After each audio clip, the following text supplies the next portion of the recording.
now it's time to work a little bit of some of the specifics. I'll do a couple more methods of gathering chi for you, or with you. We'll do the Qigong, because probably enough time's elapsed now that you could do it and not be uncomfortable. And then we'll be ready for the very end, which is the mental training. So we did quite a bit on internal economy and chi building, then on yin and yang, which is really just your own observation and study, and then finally the Taoist Warrior's mental training. So now, gathering chi. This we don't need filming on this. Actually, I found out that there's the chi, the nutrition, the meditating, the gong fu, all of those things. Maybe we'll do some lights, huh? But in the very end, I believe the spirit and mental training are at least as important. I would say more important, but they're equally important. And in my own mind, what's often missing, except if you really go into Taoist classics, there's a lot of mental training. But I think often in the more modern times, people are technique-oriented and more into the Qigong and the breaths, but not the mental training. So the final part of this, we did the internal economy, yin and yang in many ways, and the third thing, which to me is mental training. And not even mental training as much as a view. And, you know, years ago when I was studying with Master Liang, I just got a message he just had another heart attack. It's very critical right now. He's 96, and he had a heart attack 2 weeks ago, so, you know. She sounded kind of upset. That's the woman who's taking care of him. But anyway, he always would say, change temperament, change temperament. And I understood that in my own way. But over the years, I've come to really understand that there's something about this mental training is the key. And what Master Liang would always say is, even if people could, you know, do push hands or knock each other down, in a sense, that was totally inconsequential, because he'd say, change temperament, change temperament. You know, maybe you can knock down so-and-so, but you haven't changed temperament. So that was always like that little thing out there that hadn't been derived. So I've really put a lot of my own direction or mental energy on this changing temperament thing, and I've come up with a few thoughts on it. Okay, so now you're into Buddhism, right? I know a little, just a little. I'm going to be reading some. So I'm trying to put this all into a context, and this will be a little more esoteric maybe, but the core of Buddhism is form is emptiness, emptiness is form. That's like the whole core. And in Taoism it's called Wu and Yo, like Lao Tzu says, everything evolves from Wu, which is I call it creative emptiness, because in the West we say Wu is nothingness, but if you say nothingness, the Western mind immediately closes down. Nothingness must therefore be useless, be hopelessly abstract.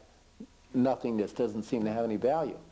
But so I coined this word creative emptiness, like nothingness is the infinite. What is Deepak Chopra? Infinite potentiality, or something, right? The infinite field. He's great. But I mean, that's what it is. So it's that total energy which animates everything and can go in any form in the world. And then Yo is the manifestation. So you got Wu, which is the potential energy, and Yo is manifestation. And so in Buddhism it's I don't know if shunyata, I don't know what the opposite of shunyata is, but anyway, it's form and emptiness. And the Heart Sutra, which is supposedly the very essence of Buddhism in 260 characters in Chinese, is form is emptiness, emptiness is form, form is no other than emptiness, emptiness no other than form. So, to me, the ultimate strategy of the Taoist view, or the Taoist Warrior, which I originally call it, is understanding in actual daily life that form is emptiness is form. And maybe an analogy is like taking a view from the balcony. So you know that if you're viewing a play and you're sitting up and you're seeing all the actors in the stage, you know it's a play. But if you were right there on the stage and all the actors were doing their things, you start getting involved in it, right? where when you're at a little distance, if you're watching it on stage, you might still be involved, but you can all of a sudden realize, I'm on the balcony, I can take a distant view, and you can break that involvement. And it's something like that with this formless emptiness. Every now and then, when your internal economy is getting lost and you're feeling like you're hopelessly boggled, if you can sort of elevate a little, and one of my teachers said, take an out-of-the-body view. Just imagine for that period of time that you floated up and out and you're looking, and boy, what all that commotion's all about. You know, you're out of body now. And get this sort of form as emptiness, emptiness is form. To me, that's the ultimate key of imperturbability and internal economy. It's also the actual truth of things. That, you know, it's all just energy patterns in various interactions. How many people read the Carlos Castaneda series, all those? How many did you read out of the 9 or 10? You know, I got after 4. I figured I got the message. Yeah. And it seemed to keep going on and definitely. You're supposed to wear a backpack. Don't carry anything in your hands. It's bad. Oh yeah. That's the only thing I remember. Really? Well, there was another part which, another part I found fascinating, in which I've always thought about this, and as soon as I mention it, I'm sure it'll come back if you read the books. It's this idea of controlled folly. Like the warrior always acts with controlled folly, knowing that whatever you're doing in the world is ultimately like a play. And it's like you have to engage as though you're really totally into it and you're totally connected to it. But on the deeper level of your mind, you know that it's just a play or a drama you're into. And that's called the warrior's controlled folly, of appearing to be really in it, but somewhere knowing, doesn't matter if I'm here or not or whatever. And I think that's another key, applying controlled folly, which, see, that the point of it is, most people, when they get totally immersed in something and it's drawing their energy this way and that, in any number of ways, they get scattered. But the warrior, with the internal economy, in engaging and knowing it's controlled folly, you can always keep your internal economy, because you know, I'm just playing this game right now and this is what I got to be doing, but it's not affecting the deep, deep layer of who I am really. And then we get to this idea of the spirit path. Like all of us, I believe, and you know, I don't know what your belief is, but we're on, in some sense, a spirit path. And if we're on a spirit path, then the moment-by-moment disturbance takes on a different significance than if every disturbance is a major upset to our being, you know? And I've observed people now over, you know, I'm observing especially older people and how they perceive their spirit path. And maybe after someone's reached a certain stage in life, like my father, who passed away last summer, and I observed the last number of years his spirit path, where even after he had like 6 or 7 episodes of congestive heart failure. After number 3, the doctor said, spend the rest of your life in a rocking chair, you know, take your diuretics. So 3 months later, I'm feeling good. He goes to Russia, takes a trip to Russia by himself. He's 77 years old, goes all over the Ukraine and all over Russia, goes to Chernobyl, or, you know. And he would always do this. I mean, whenever he'd have another episode of heart failure, then he'd feel better, and he'd go off again. And what I realized, at some point I questioned him, and I said, look, I mean, are you scared? And his basic answer was something to the effect like, I know I'm in the infinite. I know I'm infinite. I mean, he didn't put it in those terms because he wasn't that kind of guy to make highfalutin words, but he said, I just know I'm in spirit, and when it's my time, and there's no way I'm going to sit in a rocking chair. I'm just, whatever I can do, I'm going to go have fun and do it. And he did. And all of us are on some spirit path, which once we understand it, puts a much different perspective on things which otherwise would disturb internal economy, right? Because then that automatically is a view from the balcony. And then if you, this is going another stage, which I'll just share with you my personal feeling, might not relate to your own philosophy, but I do believe that maybe we have multiple lifetimes. And so if we're out of the physical, and then we're into the physical, and then we're out of the, then it's like we've already experienced all this wisdom and all this knowledge and all this spirit world and physical, spirit and physical. And if we can somehow connect with the fact that we're on a spirit path that couldn't go on for, there's no time maybe in the spirit world, but we're not consistently framed in this limited time world where all these disturbances mean something major. So that's another aspect. And certainly in Tao, there's always the idea that you're connected with the source. And because of that, what's going to bother you if you're connected with the source? The other thing is, if you've gone through many lifetimes, your spirit or your soul, the essence of whatever we are that keeps coming back, learns many different things. And right now, it's only one of many, many. Mm-hmm. So, yeah. It's like there's one... It's one little speck. In the mm-hmm. Yeah. I think that, if we can connect with it, it gives another perspective on this whole business. So then, we're moving ahead a little bit. If we achieve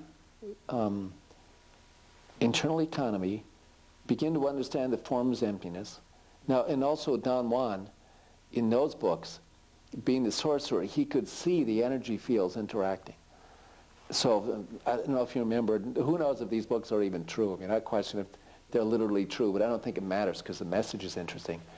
Where he could somehow change his vision to where you become a bubble of energy. And you're a bubble, and we're all...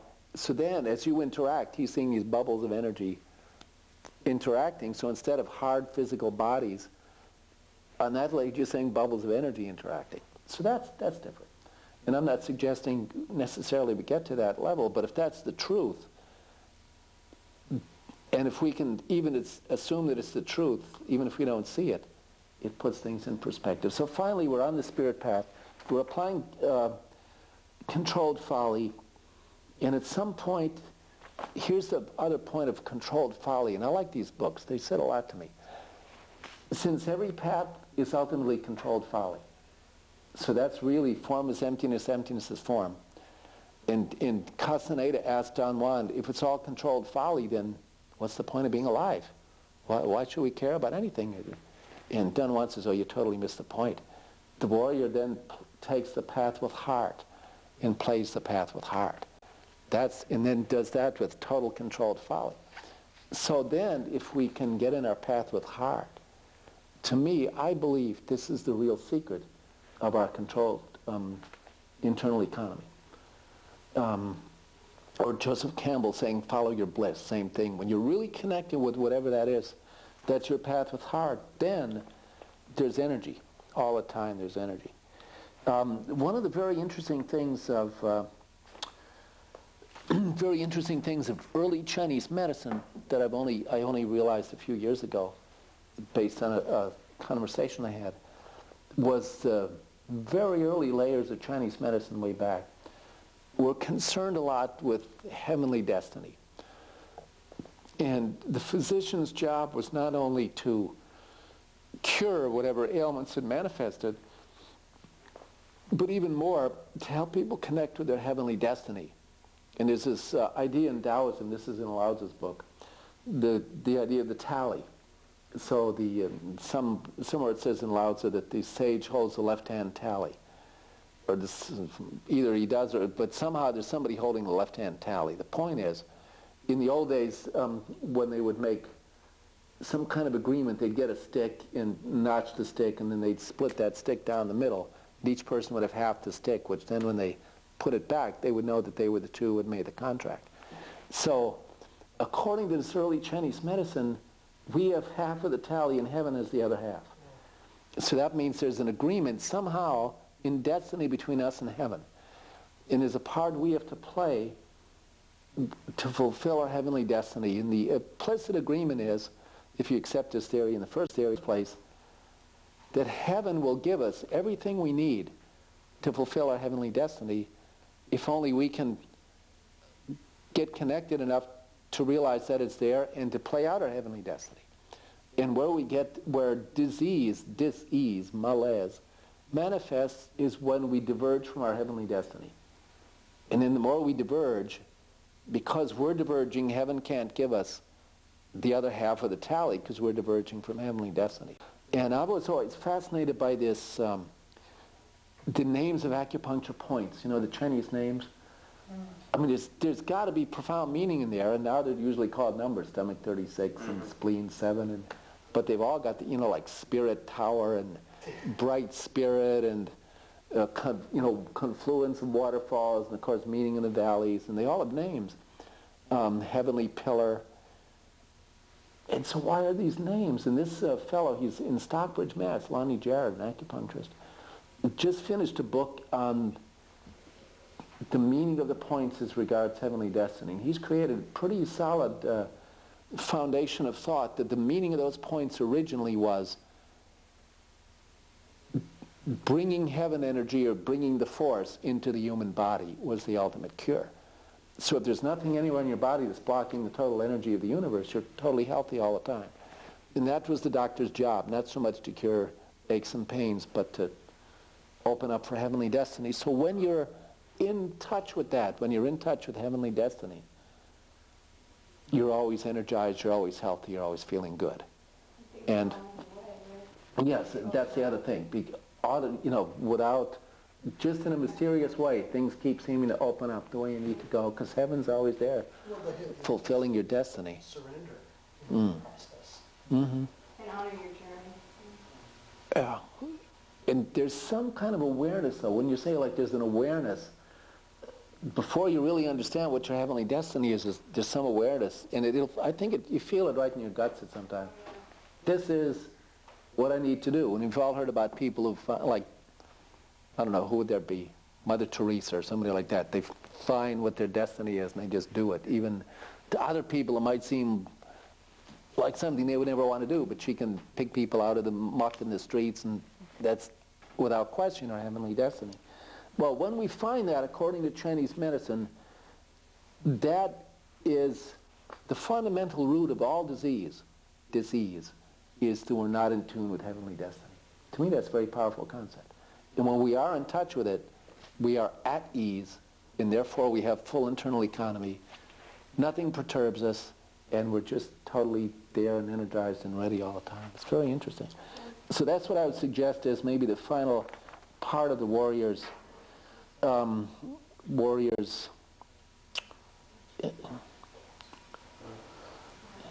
So then,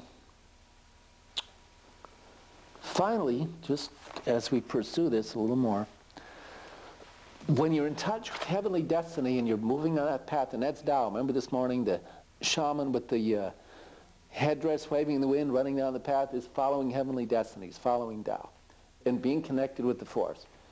Sometime maybe when you find that, and you're into it and you're doing it, then you get a source of love and bliss in yourself, which just comes out of your being. And see, I think too, Chinese medicine, and I'm involved in it for 30 years, and I'm deeply, indebted and appreciate it, but I think if there's one thing maybe missing, it's the sense of surrender to love or the force. Because to me, in some regard, at least modern Chinese medicine and modern Qigong, and the masters I met, even though they're great people, but in some level it's still technique oriented. And you do a certain number of breaths and you face a certain direction and you do a certain thing here and you get qi. And I've come to believe that if you're really on your path and you're open to the love of the universe, that the energy will always be there. So it's more a question of opening to the totality of the love and the flow. I really believe this now.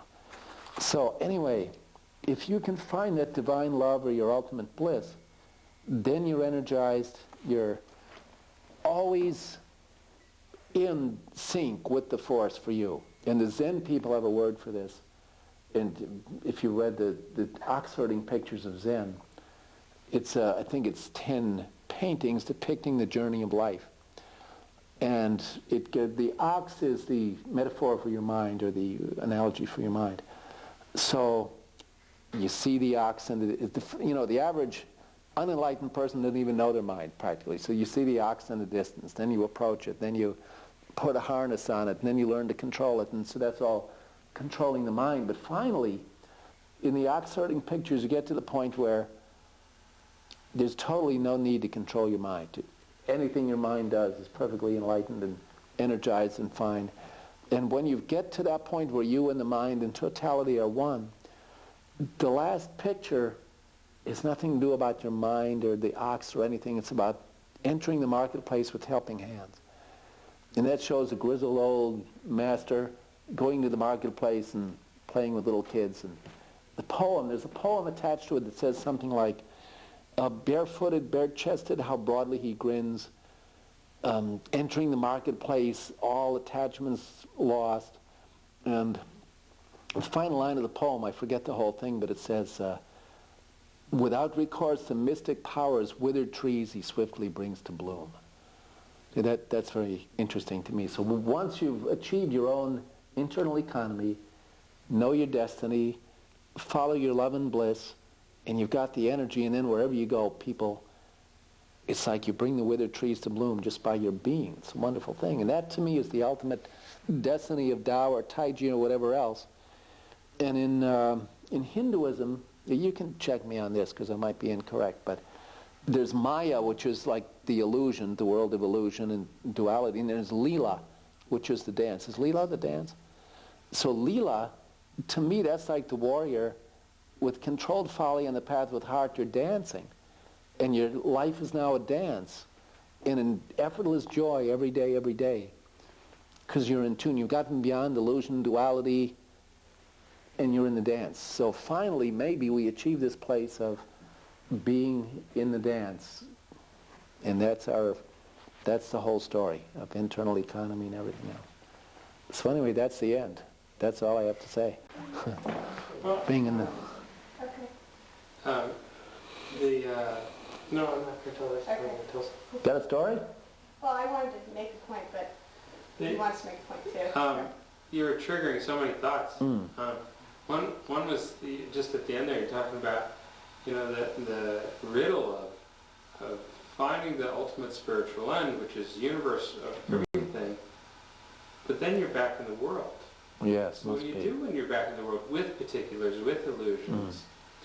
And the answer for me is finding the true self and what my true self means to do in the next.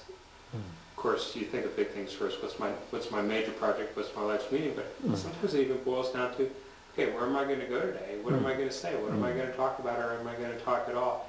There's when you build this core.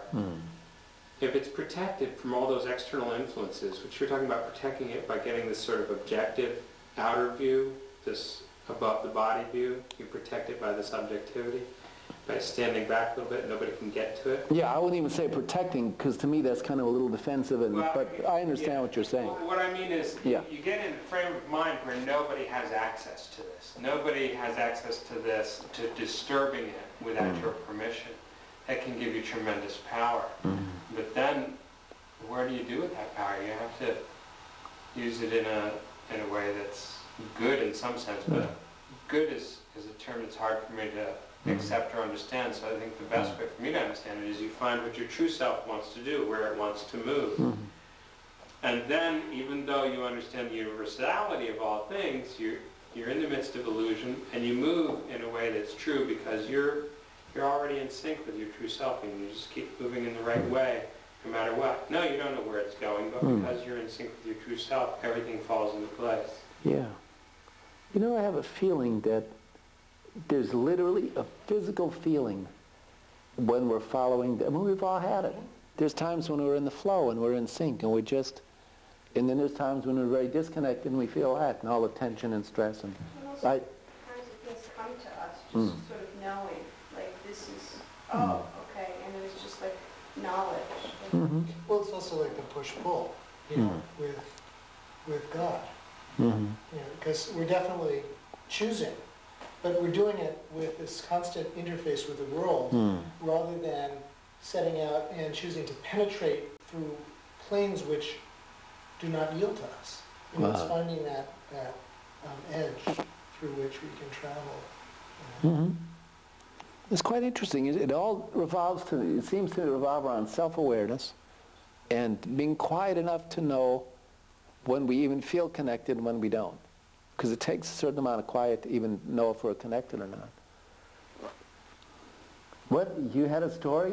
Well, I'll put it in relation to a person we know, because it certainly doesn't apply to everybody, but I think a few people I know, and physicians who take care of patients who have or have had cancer, and again, it doesn't apply to every case, that there have been cases where people feel like the person is trapped, literally, emotionally, in their life. And I think we can find it in other diseases where health falls after that. And I know for one of my relatives, she just totally was stifled in her life. And she ended up with very serious cancer. It's a pattern that sometimes, and there's no freedom. And again, it's not always the case, but it just made me think. It's a factor for sure, a lot. Well, we talk about that in the sense of, you're talking about Chinese medicine. If you just eat Chinese medicine as acupuncture, I should speak, because I don't do herbs, but it's a fascinating way to change the body's energy to help for healing. But, I mean, if you believe that that comes from a higher level of vibration, which I guess is what we define as a spiritual level of vibration, if you don't impact that spiritual level, or if you don't get that spiritual level to change somehow, can you really call it healing?